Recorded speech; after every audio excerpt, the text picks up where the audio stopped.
السلام عليكم ورحمة الله. ايه بقى؟ إيه؟ دلوقتي في سؤال مهم جدا بيطرح نفسه.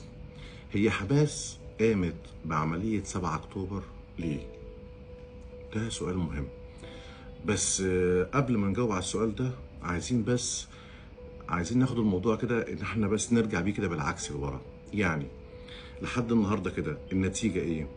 النتيجة ان في اكتر من 66 الف شهيد في غزة، اطفال ونساء وكل.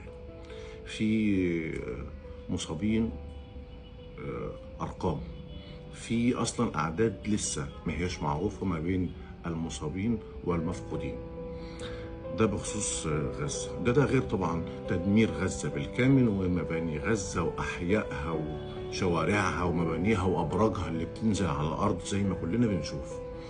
يبقى ده اللي حصل في قطاع غزه من يوم ما حماس ما قامت بعمليه 7 اكتوبر. ده بخصوص غزة. طيب تعالوا نروح للناحية التانية بخصوص لبنان.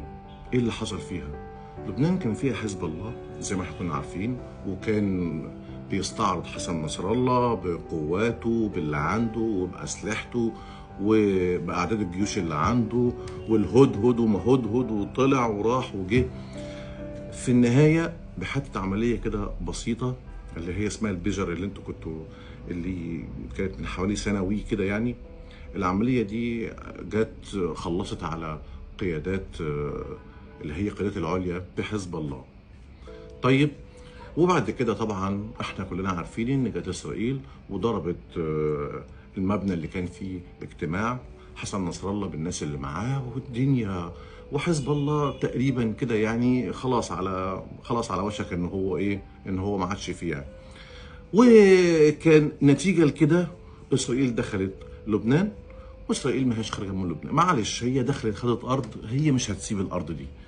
زي ما برضه دخلت خدت سوريا، عشان سوريا لا فيها لا جيش ولا فيها معدات ولا اسلحه، عشان هي كلها ضربتها ساعه الثوره اللي هم بيقولوا عليهم بتاعت احمد الشرع.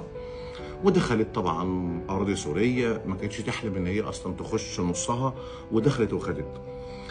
لما اسرائيل شافت ان اللي كان عامل فيها بعبع، وان اللي كان عمال يتكلم ويقول احنا عندنا وجيوشنا وعندنا اسلحتنا، اللي هو احد اذرع ايران في المنطقه اللي هو حزب الله،